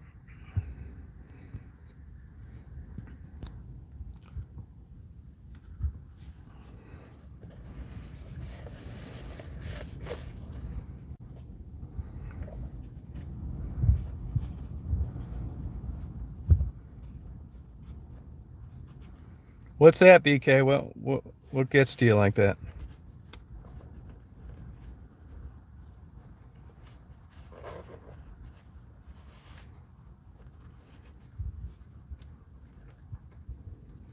I'm at a park, Willow Park it's called. It's west of Detroit, not far from the airport. But you see, here I am. I'm in the approach area for the airport. No planes. I guess everybody that was traveling already got there, or people are not traveling like you'd think. Yeah, audio recordings. I mean, I like them. What I want to do is, I like listening to trains and planes and birds singing and all that. And I do go on YouTube and I listen to those sounds sometimes. But what happens is a commercial comes on. You'd be listening to birds singing, and all of a sudden, every 10 minutes, you got to get up and skip through the commercial. And it's just too much trouble. I want to hear the damn birds singing until I fall into sleep. And that doesn't happen when you're listening to them on YouTube. So I'm going to make some 8 and 10 hour video or audio files and just give them to people, because I'm sure they feel the same way.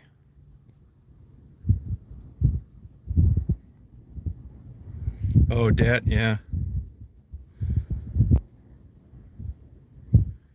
Oh, wow, M&J.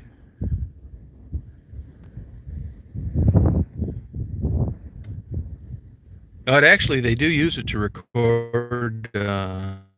Look at a video on it. I think you'd like that as well. PCM D100 Sony. It's impressive. They get just as much for them now as when they first came out 8 years ago, and there's nothing better. Yeah, I'm right near Metro now. It's slow.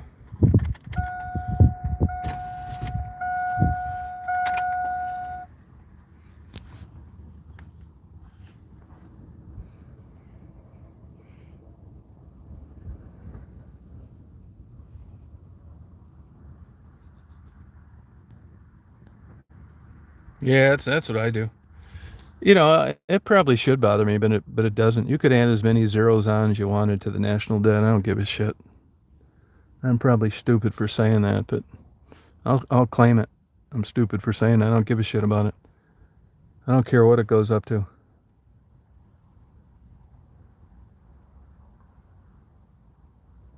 Yeah, PCM D100. PCM D100. Another thing that I'll tell you, one good cheap litmus test of whether something's worth a shit or not, quality wise, is look at what they sell for used. And that's one thing you got to give Nikon for. Their used stuff brings crazy money. And if you go and try and find a used PCM D100, it's not that much different than a brand new one. So when the used one that's 8 years old selling for $100 different than a brand new one, I'm going to get the brand new one. But that speaks volumes on the quality of the equipment.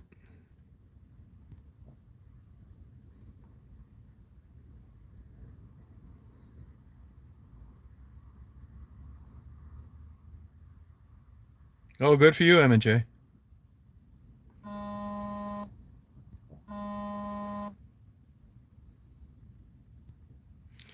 They've got those trees. You see those trees over behind that building?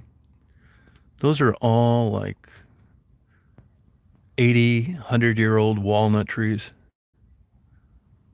There are so many damn walnuts fall from those trees, you can't even walk over there certain times of the year.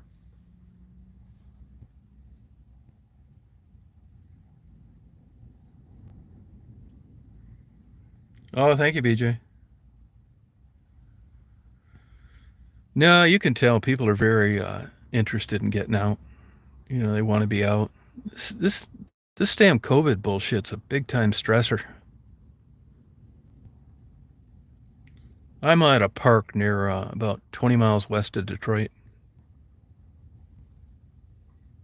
How you doing, Bobby Joe? I'll be down to Chillicothe. Sorry, I say it incorrectly. In the next couple of weeks.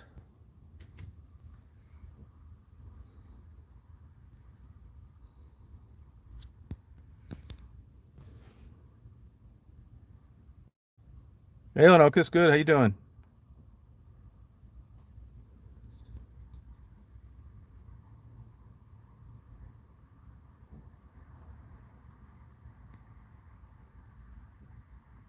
Yeah, it's true. Yep.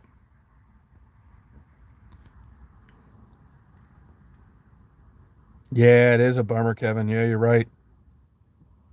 Well, that's the big difference in the GoPro 9 is the batteries. I've got a total of 5 batteries, but they last a long time. You know what's surprising to me is when I was out dinking around with the underwater stuff, I would get an hour easily in a camera that was in a case that was underwater that was only 30 degrees. That's pretty damn impressive. All right, BK.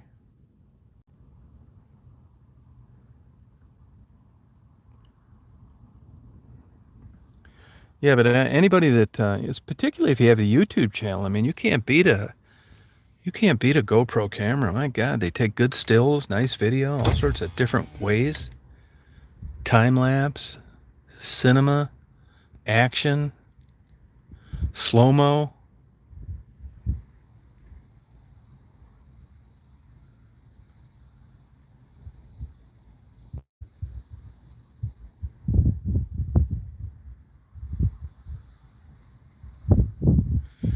Yeah, you know, I can't imagine like what young people think coming up through this and seeing this COVID. The advantage they have is the rest of their life, it's not going to be a shocker like it is a guy my age. I can remember seeing like horror movies with like people in Asia and everybody had a mask on. I remember thinking how crazy that is. Whole populations outside with masks on. I remember thinking this. Well, here we are.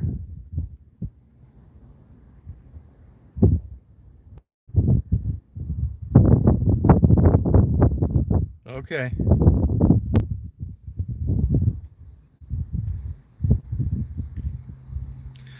I didn't Google it, but I do remember somebody was asking me about those Eagles this morning. I'm pretty sure the DTE, the power company, that there's some place where I got that video of that Eagle, where there's a bunch of them. They give out permits or passes, or you get to walk by there. Only so many people down around there, and I'm pretty sure it's connected to the water discharge. You know, the water's warmer, it's discharging into Lake Erie, and there's, you know, a pretty good supply of fish year round. Those Eagles figure that stuff out. But there's somewhere along that corridor where there's bunches of eagles, and so I wasn't surprised to see one.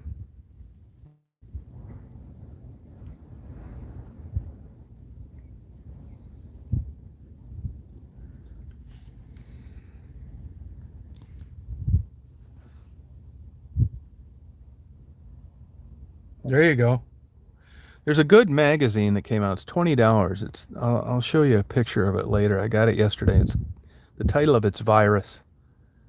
It's one of these special editions, and it just spells everything out about COVID and prior pandemics. It's really good. I mean, it'd take you forever to read it through. It's 300 and 500 page books.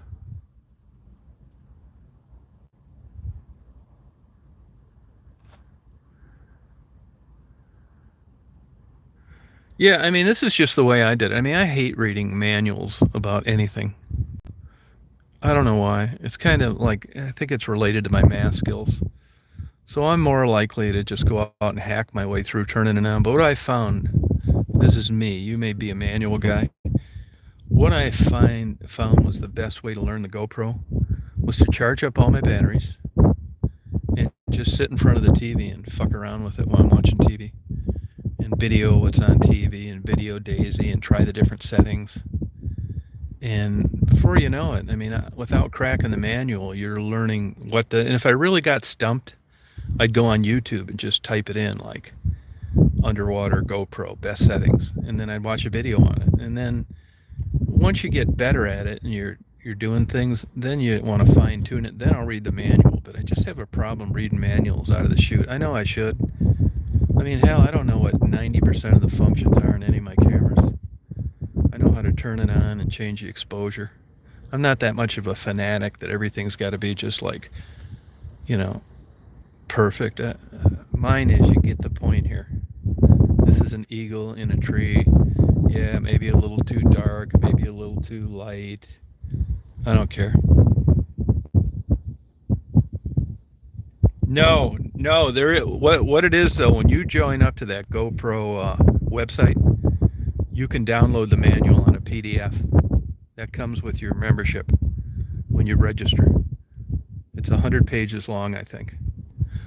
What I do, and I did this for Mary too, is I print the manual, put the old 3-hole puncher on it, and put it in a binder. And sometimes I'll get stumped, and and let me tell you another thing about these GoPros, they're very glitchy. I mean, you make sure that setting is on that screen before you push record, and then double check it. You're going to get screens. You'll be driving along the road thinking that you got a half hour left, and the goddamn thing's been on the whole time because you got the audio that it was shutting off. The screen was blank, but yet it was still running. I mean, they're not perfect,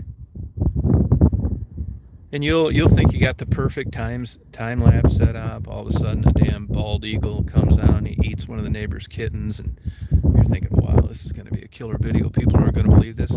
Then you go upload it, and it's 1.5 seconds long. It's like, what? All you see is the one feather of the eagle landing. You're thinking, what the fuck happened here? You had the settings wrong. You had them took a shot like every 5 minutes instead of every 5 seconds, and you missed the whole damn thing. Anything that you can do wrong, I've done it.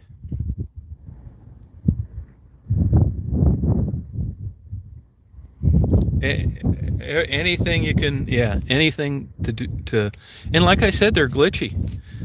Another thing too, when there's something you really want that you cannot have this camera mess up, I highly recommend turning it off from what you were doing before, and then turning it on again, and then going to whatever you want to do, time-lapse video or photos, and starting over. I've had that bite me in the ass a couple of times. I'll do I'll be taking some photos, just dicking around. Then all of a sudden I'll see something I want. I'll click over without turning the camera off to cinema, the 4K. To me, it doesn't make any sense to have a 4K camera and not video everything in 4K. I mean, why would you? Why wouldn't you? That's what it's for. But I've been using it for one function, whether it's time-lapse or photos. Saw something I wanted to videotape, got on the screen cinema, hit the record button, the seconds start ticking by. I get like 5 minutes of what I think is going to be video I really want. I go back and it's like a blank file. It's like, what the hell is going on here? So when it's something you really want, start that thing over, off, turn it off, and start it back up again. It's not perfect. Oh yeah, I've had it happen. I have. Nothing that I really wanted, but everything you can think. I've turned the goddamn thing off and I thought I was turning it on. Here I am, I got it on my 30-foot pole stick and I'm waving it under the water and I'm going by a damn dead fish and over by a tin can that's rusty, and I'm thinking, this is really cool. This water is clear, and man, look at all this cool shit on the end of this stick. I'll do it for like 10 minutes, freezing my balls off. It's January. Get it out, pull the camera out, go to turn it off, and the motherfucker's already off. It's like, god damn it. You're gonna have those things happen with a GoPro. Oh yeah, anything.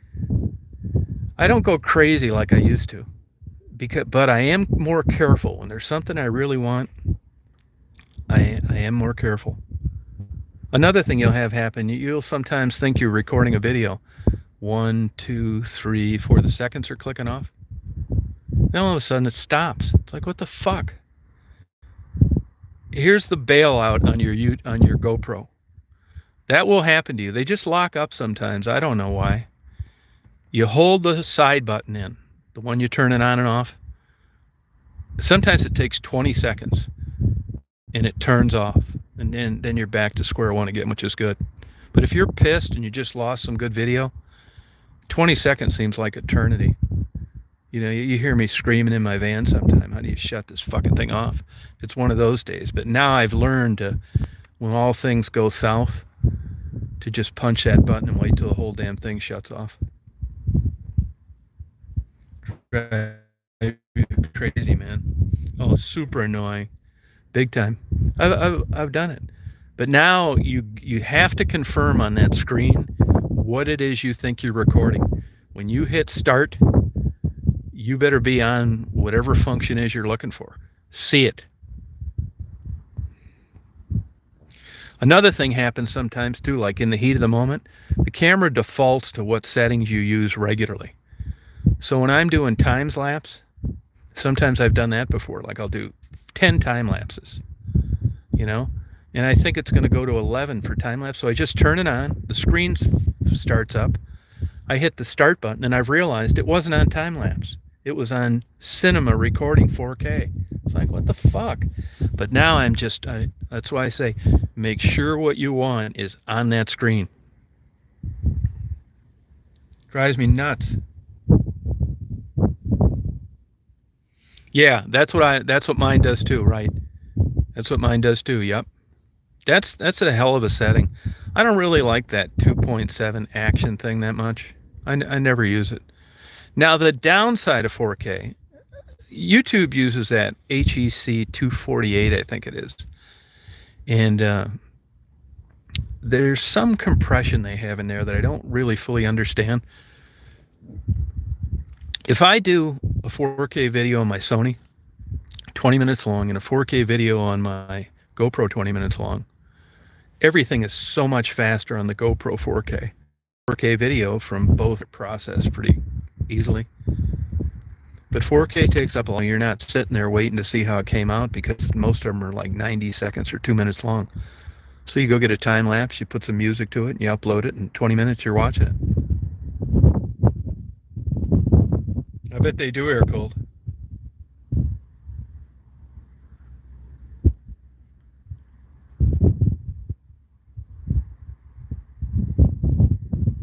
Hey, Virgil, yep.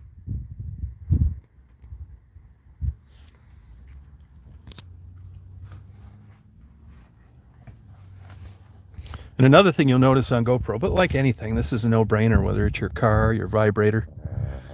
Warm weather, the battery goes forever. Cold weather, it doesn't.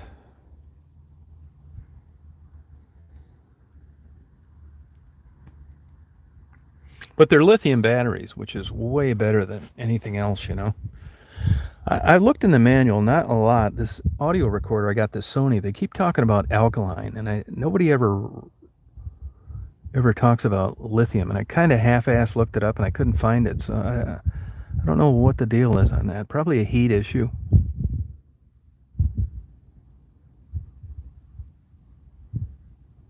Yeah, Sharon, yours look fine, you know.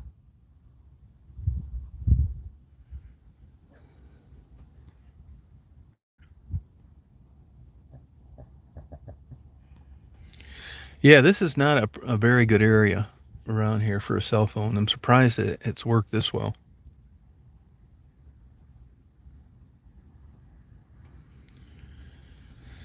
Well, I think I'm going to sign off here, you guys. I think I'm going to head to Toledo, but maybe not. It's not cloudy enough for me, believe it or not. I mean, I'm into this infrared photography lately, and if I don't have those big puffy clouds, it's just not as good. Yeah, I took her for one. I will take her for another one before I leave. Yeah. Hey, Mary. So you guys have a good day today. Happy Easter. Hey, Alethea.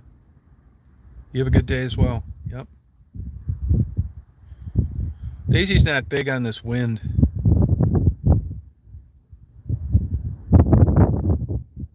Oh yeah, it's really good. Yep. Take it easy, M&J. See you, Carla. See you, BJ. Yep. See you, Dawn.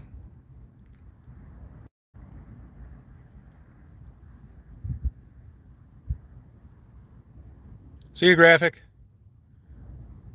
See you, Air Cooled. Air Cooled, I see they're finally enforcing the traffic speeds more around the terminal than they used to. I've always thought that was crazy. I see they got new signs posted and that they're running radar in the tunnel. I mean, you go to any other big city and you're not racing around like you're allowed to do in Detroit. They probably got enough accidents there to where they're enforcing it, but you do that anywhere else around the country and you're getting a ticket as soon as you hit the airport. But I've noticed them around there a lot, and way more speed limit signs. Have a good day, Amy. All right, M&J. See you, Virginia. Have fun with your camera. Charge up all the batteries and just go wild while you're watching TV. Just try every scenario possible. Have the kids run in front of you, and you know, that's the best way to learn it. Just keep deleting it. See you, Gerald. Another thing too, I found that it seems to work better when you reformat as opposed to erasing the files when you've got the screen up on your laptop. There's too many ghost files that hang around if you don't reformat. Happy Easter to you, M&J. Yep, see you, Gerald.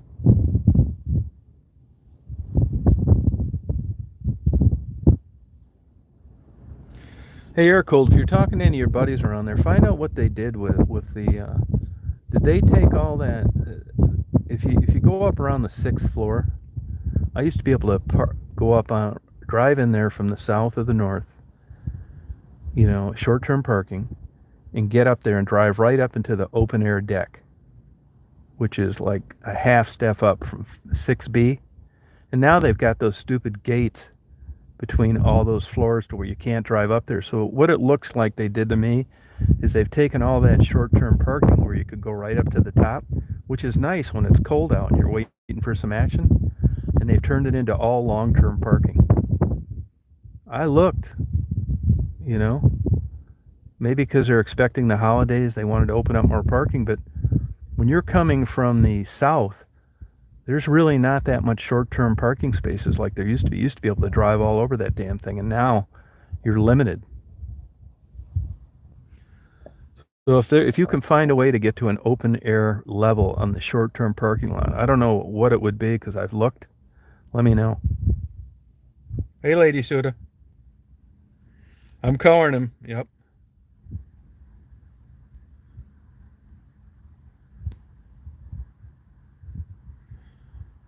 Yep. Happy Easter, you guys. Have a good day. You party on. Same to you, Cheryl.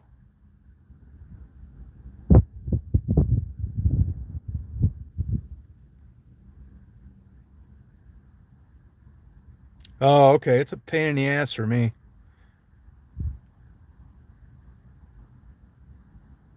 That a girl, Mary. Well, take it easy, guys. Have fun.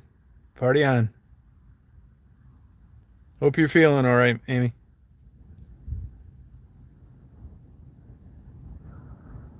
Yep, take care.